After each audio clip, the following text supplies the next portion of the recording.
دیار مغرب کے رہنے والوں، خدا کی بستی دگا نہیں ہے، کھرا جسے تم سمجھ رہے ہو وہ اب ذرے کم عیار ہوگا۔ تمہاری تہذیب اپنے خنجر سے آپ ہی خودکشی کرے گی، جو شاخ نازک پہ آشیانہ بنے کا ناپائیدار ہوگا۔ سفینہ برگ گل بنا لے گا قافلہ مور ناتواں کا۔ آج کے اشعار تھوڑے سے مشکل الفاظ آئیں گے، ان کو ڈسکس کر لیں۔ سفینہ برگ گل بنا لے گا قافلہ مور ناتواں کا، ہزار موجوں کی ہو کشاکش مگر یہ دریا سے پار ہوگا۔ چمن میں لالا دکھاتا پھرتا ہے داغ اپنا کلی کلی کو، یہ جانتا ہے کہ اس دکھاوے سے دل جلوں میں شمار ہوگا۔ جو ایک تھا اے نگاہ تو نے ہزار کر کے ہمیں دکھایا، یہی اگر کیفیت ہے تیری تو پھر کسے اعتبار ہوگا۔ کہا جو کمری سے میں نے ایک دن یہاں کے آزاد پاپا گل ہیں، تو حجے کہنے لگے ہمارے چمن کا یہ رازدار ہوگا۔ خدا کے عاشق تو ہیں ہزاروں، بنوں میں پھرتے ہیں مارے مارے، میں اس کا بندہ بنوں گا جس کو خدا کے بندوں سے پیار ہوگا۔ یہ رسم بزم فنا ہے اے دل، گناہ ہے یا جنبش نظر بھی، رہے گی کیا آبرو ہماری جو تو یہاں بے قرار ہوگا۔ میں ظلمت شب میں لے کے نکلوں گا اپنے درماندہ کارواں کو، شرر فشاں ہوگی آہ میری، نفس میرا شعلہ بار ہوگا۔ نہیں ہے غرض نمود کچھ بھی جو مدعا تیری زندگی کا، تو ایک نفس میں جہاں سے مٹنا تجھے مثال شرار ہوگا۔ نہ پوچھ اقبال کا ٹھکانہ ابھی وہی کیفیت ہے اس کی، کہیں سرے راہ گزار بیٹھا ستم کشے انتظار ہوگا۔ ہم نے اس غزل کا جو مین آئیڈیا ہے وہ کل ہم ڈسکس کر چکے ہیں، تو آج ہم صرف شعر با شعر آگے چلتے ہیں تاکہ کل کے ٹاپک کے ساتھ یہ بات ہماری ملے۔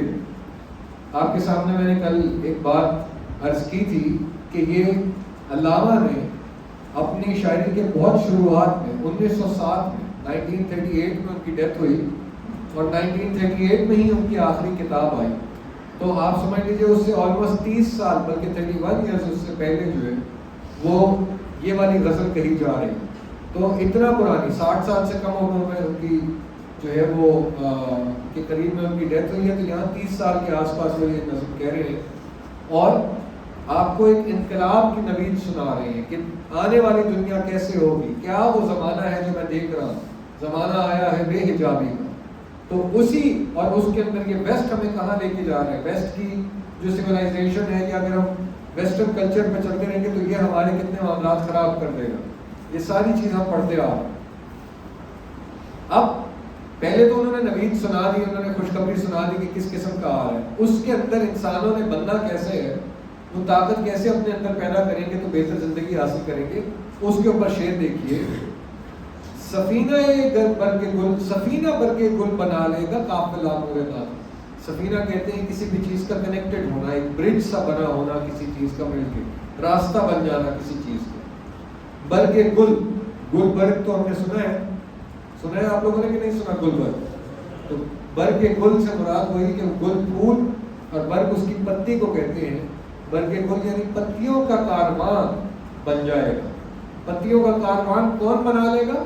کاروان آپ کو پتہ ہے کہ پورے کے پورے یعنی کنیکٹڈ، ایک کئی سارے جو ہے وہ گاڑیاں یا اونٹ یا لوگ ایک رستے پر چلے جا رہے ہو آگے پیچھے، تو وہ پورا قافلہ بن جاتا ہے، کاروان بن جاتا ہے۔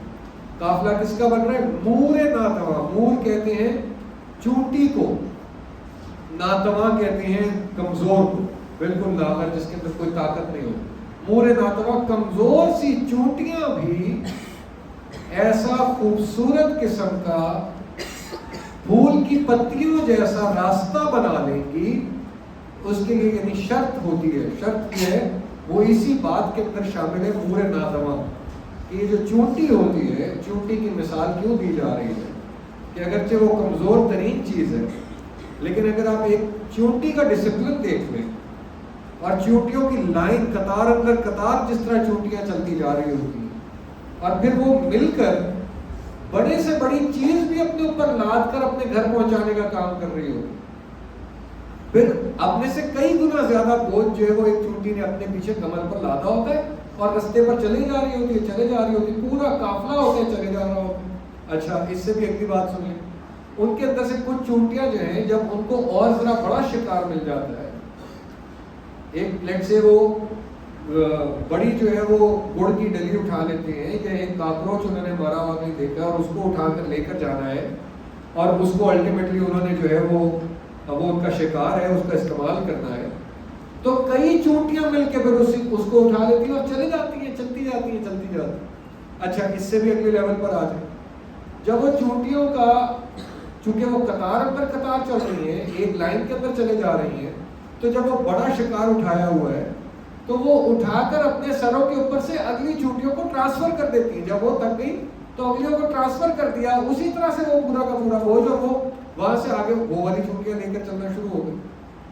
تو یہ کیا خوبصورت طاقتور ترین، وہ کمزور ترین چیز کیا طاقتور ترین چیز بن جاتی ہے، صرف اور صرف ایک ڈسپلن اور ایک قطار کے اندر رہنے کی وجہ سے کہ ہم نے مل کر جو ہے وہ آگے چلے۔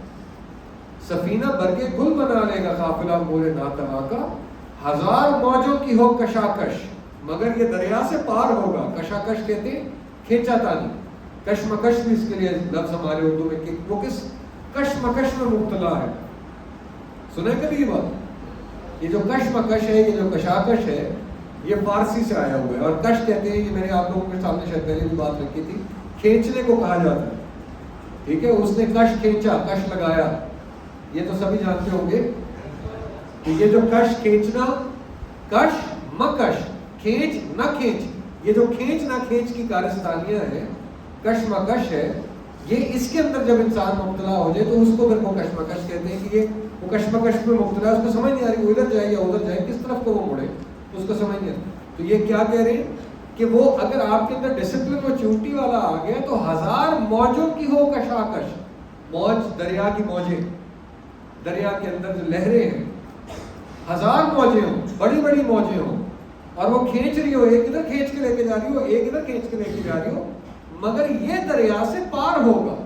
وہ ڈسپلن آپ نے اگر بنا لیا تو آپ دریا سے پھر پار کر جائیں گے، آپ کو پھر کوئی نہیں روک سکے گا۔ یہ اندر آپ کے اگر ڈسپلن پہلے سے پیدا ہو گیا ہو۔ چمن میں لالا دکھاتا پھرتا ہے داغ اپنا کلی کلی کو، یہ جانتا ہے کہ اس دکھاوے سے دل جلوں میں شمار ہو۔ ایک پھول جو ہے وہ اپنے اس کو اگر کوئی چوٹ لگے تو وہ بیسکلی کہنا کیا چاہ رہے ہیں کہ اس کی وجہ سے اس کی خوبصورتی میں اضافہ ہوتا ہے، خوبصورتی میں اضافہ ہوتا ہے تو ساتھ ہی جو ہے وہ اس کی خوشبو میں اضافہ ہوتا ہے، اور وہ سب کو دکھانے لگ جاتا ہے کہ یہ دیکھو میں کیسا ہوں۔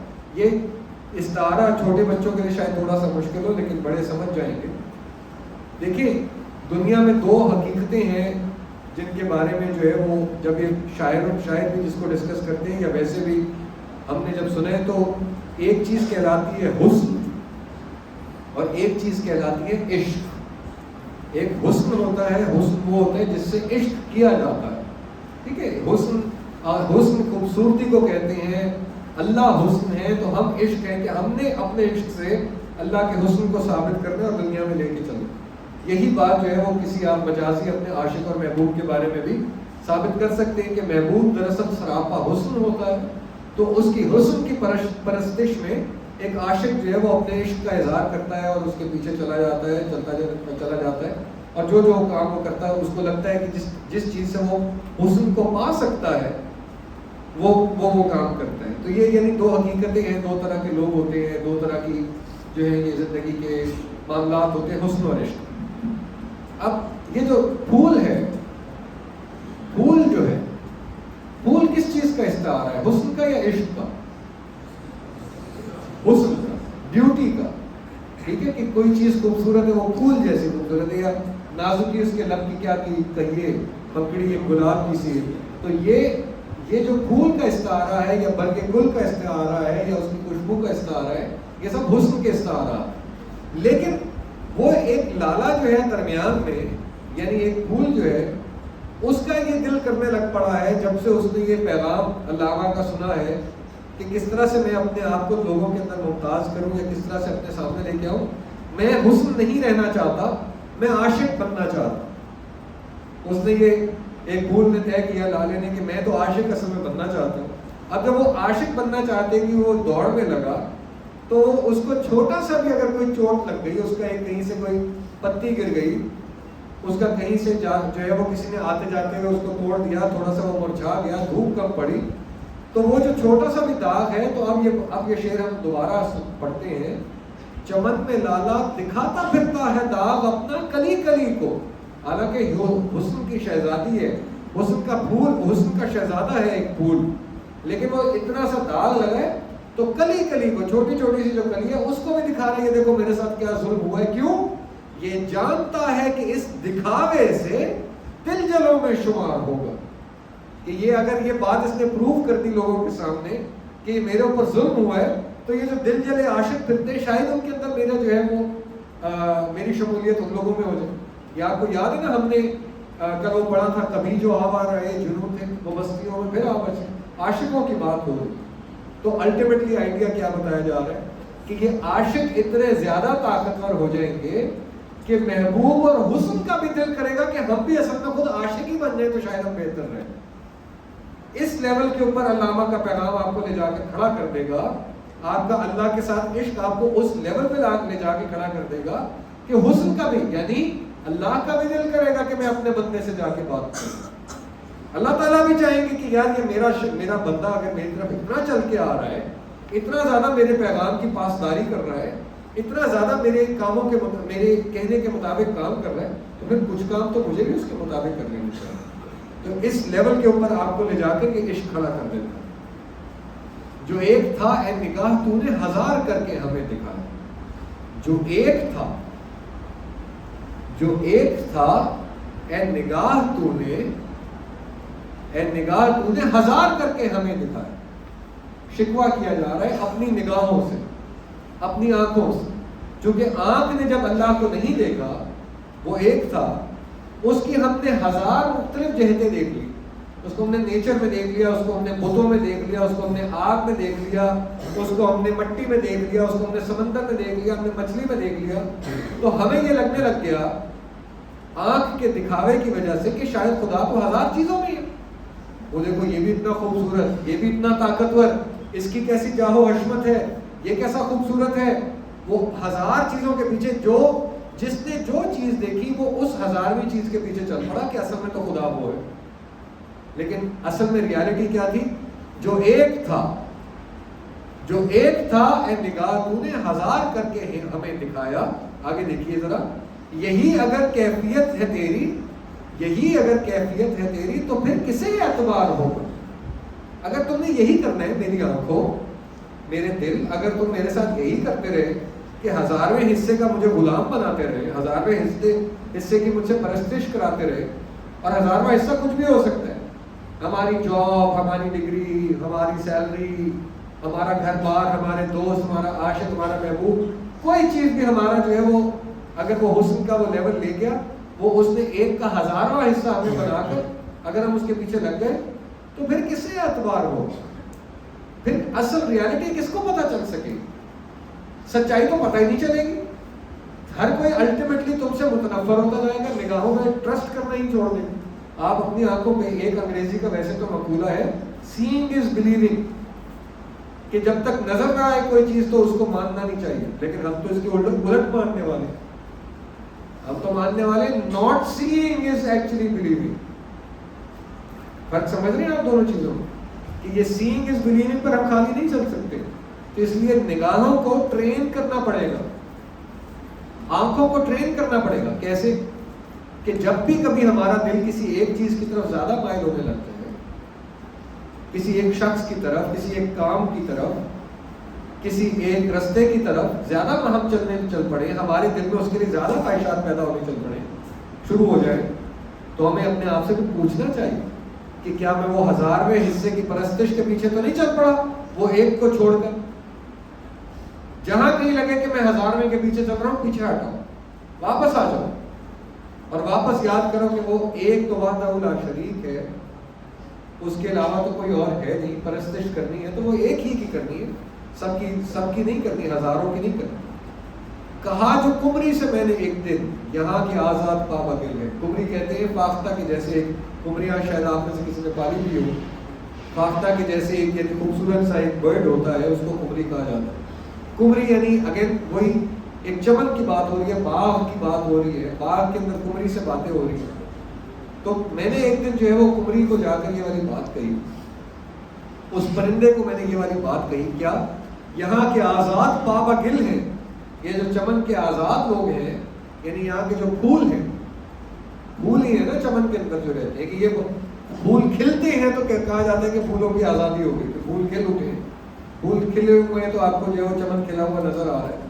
لیکن علامہ اقبال جا کے کیا کہہ رہے ہیں, کہا جو میں نے کمری سے ایک دن یہاں کے آزاد پابا گل ہیں. پابا گل سے مراد ہے کہ ان کے پاؤں کیچڑ میں ہیں. اور اس کا اگلا مفہوم کیا جو بتایا جا رہا ہے کہ وہ غلام ہیں, وہ پکڑے گئے ہیں. اور اب آپ پورا آئیڈیا سمجھیں کہ علامہ اقبال دراصل یہ بات کہہ کے کہنا کیا چاہ رہے ہیں 1960 میں, جب کہہ رہے ہیں کہ یہ جو انڈین مسلمان ہیں جن کو لگتا ہے کہ ان کو سجدہ کرنے کی آزادی ہے ہندوستان کے اندر, ان کو تو یہ پتہ ہی نہیں ہے کہ اصل میں تو یہ غلام ہیں, انگریز کے غلام ہیں, ہندو کے غلام ہیں, یہ اپنے جو بھی ان کے اوپر نظام مسلط کر دیا گیا یہ اس کے غلام ہیں. سمجھ کے یہ بیٹھے ہوئے ہیں کہ جیسے یہ آزاد ہو گئے. تو میں نے یہ راز میں نے فاش کیا, علامہ کہہ رہے ہیں کہ یہ جو اپنے آپ کو آزاد سمجھنے والے تھے یہ دراصل غلام تھے. جب میں نے کہا جو کمری سے میں نے ایک دن یہاں کے آزاد پابا گل ہیں, تو غنچے کہنے لگے ہمارے چمن کا یہ رازدار ہوگا. غنچے اگر غنچہ اور کلی جو ہے وہ انکھلے پھول جو ہوتے ہیں, وہ غنچے جو ہیں وہ ایک دوسرے سے سرگوشی کرنے لگ گئے کہ یار یہ جو باتیں کر رہے ہیں, یہ جو کہہ رہے ہیں کہ ہم اصل میں جو آزاد اپنے آپ کو سمجھ رہے ہیں, اور ہم سے مراد اس وقت کے معاملات میں ہیں, ہم جو اپنے آپ کو آزاد سمجھے بیٹھے ہیں, اور لیکن یہ آپ کہہ رہے ہیں کہ ہم تو آزاد نہیں ہیں, تو یہ کوئی رازدار ہی ہے ہمارا, یہ اصل میں ہماری ریالٹی جانتا ہے, اس کو پتہ ہے. لیکن ہمیں کوئی علیحدہ بات ہے کہ ہمیں کوئی ہماری ریالٹی سنا نہیں رہا, بتا نہیں رہا, لیکن یہ ہمیں آ کے ہماری ریالٹی بتانا اس نے شروع کر دی. یہ کوئی ہمارے چمن کا رازدار ہے. اور یہ مشہور زمانہ شعر, خدا کے عاشق تو ہیں ہزاروں, بنوں میں پھرتے ہیں ہمارے, بن کہتے ہیں جنگل میں. ہزاروں قسم کے لوگ ہیں, اگر کوئی والی بات کہ جس نے جس کو خدا سمجھا وہ اس کے پیچھے چل پڑا. اور خدا سے محبت کا طریقہ لوگوں نے کیا نکالا کہ جنگلوں میں بھاگ جاؤ. اگین کیا, انسانوں سے دور بھاگ جاؤ, انسانوں کی بستیوں میں رہنے سے دور بھاگ جاؤ, جنگلوں میں بھاگ جاؤ, وہاں جا کے رہو, لوگوں سے دور رہو. لوگوں میں رہو گے تو لوگ تنگ کریں گے, لوگ اپنی اپنی باتیں کریں گے, ان کی باتیں کیسے جو ہے وہ ہم سہ پائیں گے, ان کے ساتھ کیسے چل پائیں گے. تو خدا کے عاشق تو ہیں ہزاروں, بہت طریقے کے لوگ ہیں جو کہ اللہ کو ماننے والے ہیں اور اپنے آپ کو عاشق کہنے والے ہیں, اور جنگلوں میں مارے پھرتے ہیں. لیکن ہمیں وہ لوگ نہیں چاہیے. علامہ کہہ رہے ہیں ہمیں ان لوگوں کا کوئی کام نہیں. ہمیں کن لوگوں کا کام ہے, میں اس کا بندہ بنوں گا جس کو خدا کے بندوں سے پیار ہوگا, جو لوگوں میں رہنے والا ہوگا, جو لوگوں کے کام آنے والا ہوگا. میں نے اپنے آپ کو اس کے حوالے کرنا ہے, میں نے اس کو اپنا لیڈر ماننا ہے, میں نے اس کو اپنا محبوب ماننا ہے, میں نے اس کے ساتھ چلنا ہے, میں نے اس کے ساتھ چلنا ہے جو اپنے آپ کو بھی اپنے لوگوں کے حوالے کر دے اور لوگوں کی بہتری کا کام کرتا چلا جائے. تو ایسے لوگوں کو ڈھونڈیے, ایسے لوگوں سے دوستی کیجیے. بنوں میں پھرتے ہیں مارے نہ ہو جائیے, اس کا تو کوئی فائدہ نہیں. وہ ہمارے اسلام میں بھی نہیں ہے, رہبانیت کا کوئی ایسا مسئلہ نہیں ہے. ہم اس دین کے ماننے والے ہیں جس دین کو لانے والے آقا دو جہاں علیہ الصلوۃ والسلام پہاڑوں میں سے واپس آئے تھے. پہاڑوں میں سے پیغام لے کر واپس لوگوں میں آ گئے تھے کہ پیغام, میں نے ایک شخص کو ملے پیغام, اگر سچائی مل جائے, خود اللہ سبحانہ و تعالیٰ اگر کسی کے پاس آ جائے تو اس کو کیا پڑی ہے کہ جا کر وہ لوگوں کو بتاتا پھر. جس کا دل چاہے گا وہ تو جا کر جو ہے وہ علیحدہ سے اپنا بیٹھے. یہ ظرف صرف اور صرف میرے اور آپ کے آقا دو جہاں صلی اللہ علیہ وسلم کا ہے کہ یہ میرے اکیلے کا نہیں ہے, میری امت کے اندر پیغام پہنچنا چاہیے. یہ تو ایک ایک بندے کو پیغام پہنچنا چاہیے کہ وہ ایک خدا ہے, وہ انتظار کر رہا ہے, اسی کو ماننا ہے, اسی کے اوپر چلنا ہے, روز آخرت میں آنا ہے.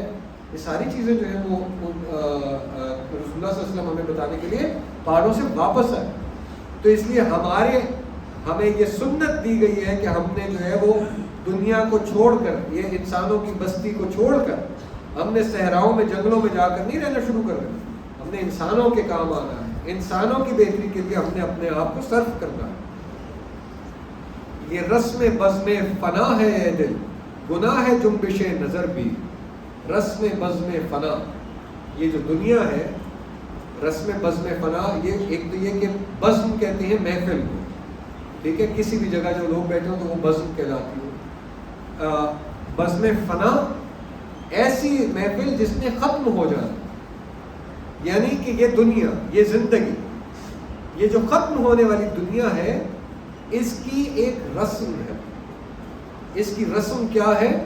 گناہ ہے یہاں جنبش نظر بھی.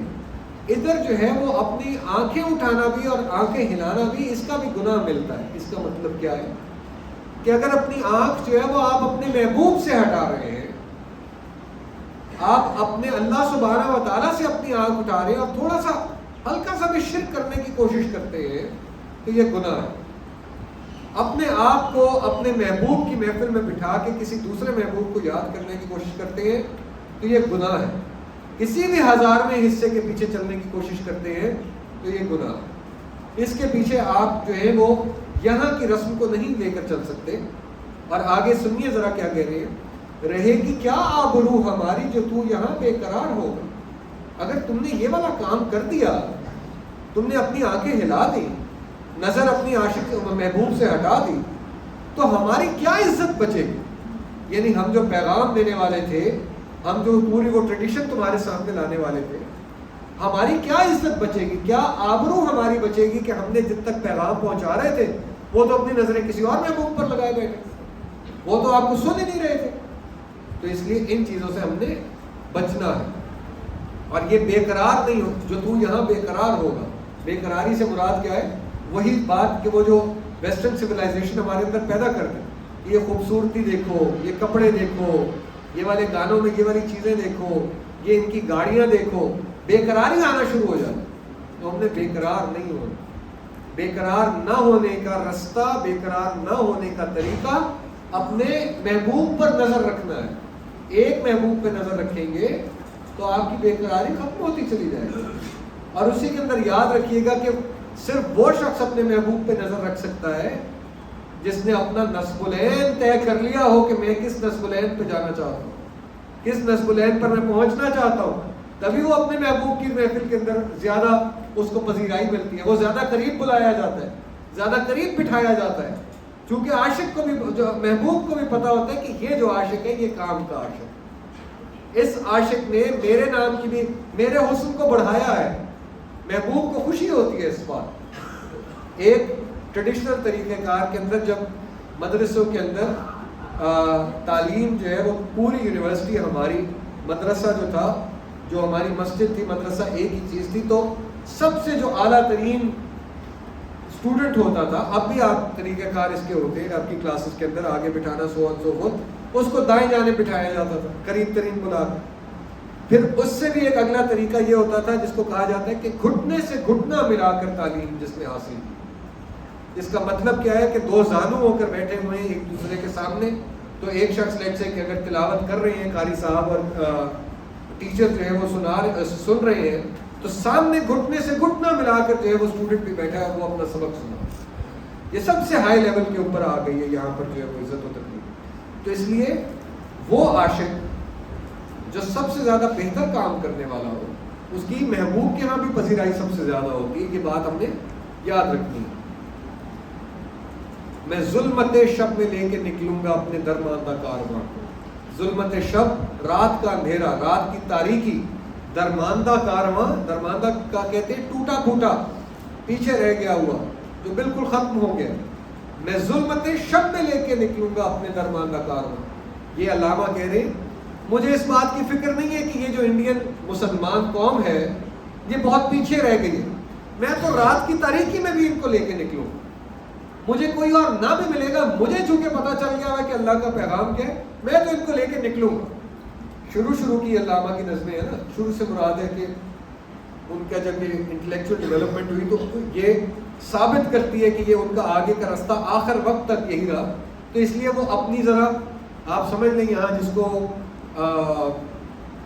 پوئٹک پراوس کہتے ہیں اردو میں، پتہ نہیں اس کا کیا ترجمہ ہوگا، کہ اپنا انداز بیاں اپنی خوش اسلوبی سے، اپنے حسن بیان سے ہمیں یہ بات بتانا چاہ رہے ہیں کہ میں دیکھو میں رکنے والا نہیں ہوں، میں ظلمت شب میں لے کے نکلوں گا اپنے درماندہ کارواں کو. اور میرے لیے اب سیدھا لاجیکل کوشچن ہے کہ رات کی تاریکی ہے، اندھیرا ہے، گاڑیاں واڑیاں تو ہے نہیں، آپ اپنا کاروان لے کے جا رہے ہیں، یعنی پیدل لوگوں کو لے کے جا رہے ہیں، تو روشنی کہاں سے آئے گی سفر کے لیے؟ اور درماندہ کارواں ہے، کھانے پینے کو کہاں سے آئے گا؟ یہ لاجیکل، یہ عقل قسم. عشق کہہ رہا ہے کہ میں تو لے کے نکل جاؤں گا. عقل سوال کر رہی ہے کیسے نکل جاؤ گے؟ تمہارے پاس ہے کیا کہ تم کیا لے کے نکلو گے؟ آگے سنیے ذرا. شرر فشاں ہوگی آہ میری. شرر کسے کہتے ہیں؟ آگ کے شرارے جو ہوتے ہیں، جب آپ دیکھتے ہیں کہ یوں نکلتی ہے جس چیز کی آگ، جب بون فائر لگا ہوتا ہے تو یہ جو اڑ کے اوپر جاتے ہیں یہ شرر ہوتے ہیں. شرر فشاں ہوگی آہ میری. میں جو دعا کروں گا وہ آگ سے بھری ہوئی دعا ہوگی، یعنی ڈائریکٹلی اللہ میاں کو وہ شرر سیدھا اوپر پہنچے گا. پہلی بات تو یہ میرے پاس ہوگی کہ میری جو دعا ہوگی وہ ڈائریکٹلی میں اوپر پہنچا. شرر فشاں ہوگی آہ میری. اور صرف ایسی ویسی ہوا جیسی دعا نہیں ہے کہ بس چلتے پھرتے کہیں پہنچے، شرر فشاں ہے، اس میں آگ لگی ہوئی ہے، سیدھا اوپر جا رہی ہے. شرر فشاں ہوگی آہ میری، نفس میرا شعلہ بار ہوگا، اور میرے جو سانس ہوں گے وہ شعلے پھینک رہے ہوں گے. یعنی میں رات کی تاریکی میں چلتا ہوا جا رہا ہوں، میں نے اپنے آپ کو اللہ کے ذکر سے اتنا کلین کر لیا ہے، اتنا طاقتور کر لیا ہے کہ میرے سانس بھی میرے لیے جو ہے وہ میرا رستہ وہ روشن کرتے چلے جا رہے ہیں، مجھے آگے سے آگے کا رستہ بتاتے چلے جا رہے ہیں. شرر فشاں ہوگی آہ میری، نفس میرا شعلہ بار ہوگا. نہیں ہے غیر از نمود کچھ بھی جو مدعا تیری زندگی کا. میرے بھائیوں، میرے بچوں، تم نے اگر اپنی زندگی میں نمود کے علاوہ کوئی اپنی زندگی کا مدعا نہیں بنایا. مدعا کہتے ہیں حاصل کرنا کوئی چیز، کہ دعا ہم کہہ رہے ہوتے ہیں مدعا کے لیے. تو مدعا سے مراد ہے کہ یعنی وہ وہی نصب العین جس کو ہم پہلے کہہ رہے تھے کہ اگر تم نے زندگی میں غیر از نمود، نمود کہتے ہیں شو کرنا، نظر آنا، اگر نمود کے علاوہ تمہاری زندگی میں کوئی تمہارا مدعا نہیں ہے، اس کا مطلب کیا ہے کہ تم صرف دکھتے رہو، تم صرف کوئی شو آف بن جاؤ، تم صرف اور صرف جو ہے وہ نظر آنے والے بن جاؤ. کام والے نہ بنو، نظر آنے والے بنو. اگر تو صرف تمہاری زندگی میں تمہاری خواہش یہ ہے کہ غیر از نمود تمہارا کوئی اور مدعا نہیں ہے، تو ایک نفس میں جہاں سے مٹنا تجھے مثال شرار ہوگا. تو پھر اس جہان سے تم ایک سانس میں، اس جہان سے تم ایک نفس ایک سانس میں مٹ جاؤ گے، ختم ہو جاؤ گے، اور تم جو ہے وہ مثال شرار اس زندگی سے ختم ہو جاؤ. یہ ہے اس شعر کا ایک پہلا معنی. تو ایک نفس میں جہاں سے مٹنا، اس پورے جہان سے مٹنا تجھے مثال شرار ہوگا کہ پھر تم باقیات میں نہیں، تمہارا جو وجود ہے وہ باقیات والا نہیں ہوگا، وہ خودی والا نہیں ہوگا. خودی تو چونکہ مر کر بھی جو ہے وہ زندہ رہتی ہے، تو اس لیے تم وہ نہیں بن سکو گے اگر تم صرف اور صرف اس چیز کے پیچھے لگے رہے کہ میں نظر آتا رہوں، میں کام کا انسان نہ بنوں. آخری، نہ پوچھ اقبال کا ٹھکانہ، ابھی وہی کیفیت ہے اس کی. علامہ جو ہے وہ غزل ختم کرتے ہوئے اپنی کیفیت ہی بیان کر رہے ہیں کہ میں نے کس طرح یہ جو ہے وہ بیٹھ کر پوری غزل لکھی ہے، میرے دل پر کیا گزری ہے، میں کیا بننا چاہ رہا تھا، کیا کہنا چاہ رہا تھا. تو اس لیے ابھی یہ نہ پوچھو کہ میرا کیا حال ہے. بازیچہ اطفال ہے دنیا میرے آگے، ہوتا ہے شب و روز تماشا میرے آگے. مت پوچھ کہ کیا حال ہے میرا تیرے پیچھے، تو دیکھ کہ کیا رنگ ہے تیرا میرے آگے. ایک کھیل ہے اورنگ سلیمان میرے نزدیک، ایک بات ہے اعجاز مسیحا میرے آگے. اور ایک اور اس کا یہ ہے کہ ایمان مجھے روکے ہے تو کھینچے ہے مجھے کفر، کعبہ میرے پیچھے ہے کلیسا میرے آگے. تو یہ وہ جو یہ غالب کی غزل ہے، یہ اس کے اندر بھی لیکن کشمکش آپ کو ساری کی ساری دکھا رہے ہیں کہ ایک طرف مجھے مندر کھینچ رہا ہے، ایک طرف مجھے مسجد والا کھینچ رہا ہے، درمیان میں ہوں. ایک طرف اورنگ سلیمان ہے، یعنی سلیمان علیہ السلام کی پوری سلطنت، ایک طرف مسیح علیہ السلام کا جو ہے وہ معجزہ ہے. میں کہاں چلا جاؤں؟ بازیچہ یا اطفال ہے دنیا میں میرے سامنے روزانہ تماشے ہو رہے ہیں، بچوں کے کھیلنے کی جگہ بنی ہوئی ہے، ڈیلی کوئی نہ کوئی نئی گیم یہاں پر آن ہوئی ہوئی ہے. تو اسی طرح اقبال کہہ رہے ابھی میری حالت نہ پوچھو، جو میں نے درمیان میں ایک شعر سنایا ہے کہ مت پوچھ کے کیا حال ہے میرا دل. کہہ رہے ابھی میری حال نہ پوچھو، میں کیا کیوں، ابھی وہی کیفیت ہے اس میں، ابھی وہ اسی پرانے حال میں ہے. کیا ہے وہ پرانا حال؟ کہیں سرے راہ گزار بیٹھا ستم کشے انتظار ہوگا. کہ کہیں وہ بیٹھا ہوا ہے رات پوری گزار کر، ستم کشے سرے راہ گزار بیٹھا، پورا رستہ انتظار میں بیٹھا ہوا ہے وہ کہ کس وقت اب میری قوم جاگے گی، کس وقت یہ بوائز جاگیں گے، کس وقت یہ سارا جو ہے وہ اپنی زندگی کا معاملہ اپنے ہاتھ میں پکڑیں گے اور اس کو لے کر آگے چلنے والے بنے. لیکن وہ ستم کشے انتظار بیٹھے، وہ ابھی بھی انتظار میں بیٹھے، وہ انتظار میں بیٹھا. یہ آپ کے سامنے ساری باتیں لکھ رہا ہے. زمانہ آیا ہے بے حجابی کا، عام دیدار یار ہوگا. سکوت تھا پردہ جس کا، وہ راز اب آشکار ہوگا. گزر گیا اب وہ دور ساقی کہ چھپ کے پیتے تھے پینے والے. بنے گا سارا جہان میں خانہ، ہر کوئی بادخار ہوگا. کبھی جو آوارہ جنوں تھے وہ بستیوں میں پھر آ بسیں گے. برہ نہ پائی وہی رہے گی مگر نیا خارزار ہوگا. سنا دیا گوش منتظر کو حجاز کی خاموشی نے آخر، جو عہد صحرائیوں سے باندھا گیا تھا پھر استوار ہوگا. نکل کے صحرا سے جس نے روما کی سلطنت کو الٹ دیا تھا، سنا ہے یہ قدسیوں سے میں نے، وہ شیر پھر ہوشیار ہوگا. کیا میرا تذکرہ جو ساقی نے بادا خاروں کی انجمن میں، تو پیر میخانہ سن کے بولا کہ منہ پھٹ ہے خار ہوگا. دیار مغرب کے رہنے والوں، خدا کی بستی دکان نہیں ہے. کھرا جسے تم سمجھ رہے ہو وہ اب زرے کم عیار ہوگا. تمہاری تہذیب اپنے خنجر سے آپ ہی خودکشی کرے گی. جو شاخ نازک پہ آشیانہ بنے گا ناپائیدار ہوگا. سفینہ برگے گل بنا لے گا قافلہ مورے ناتما کا. ہزار موجوں کی ہو کشاکش مگر یہ دریا سے پار ہوگا. چمن میں لالا دکھاتا پھرتا ہے داغ اپنا کلی کلی کو. یہ جانتا ہے کہ اس دکھاوے سے دل جلوں میں شمار ہوگا. جو ایک تھا اے نگاہ تو نے ہزار کر کے ہمیں دکھایا. یہی اگر کیفیت ہے تیری تو پھر کسے اعتبار ہوگا.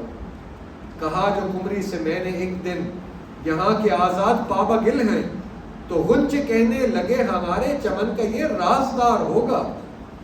خدا کے عاشق تو ہیں ہزاروں، بنوں میں پھرتے ہیں مارے مار. میں اس کا بندہ بنوں گا جس کو خدا کے بندوں سے پیار ہوگا. یہ رسم بزم فنا ہے اے دل، گناہ ہے یہاں جنبش نظر بھی. رہے گی کیا آبرو ہماری جو تو یہاں بے قرار ہوگا. میں ظلمت شب میں لے کے نکلوں گا اپنے درماندہ کارواں کو. شرر فشاں ہوگی آہ میری، نفس میرا شعلہ بار ہوگا.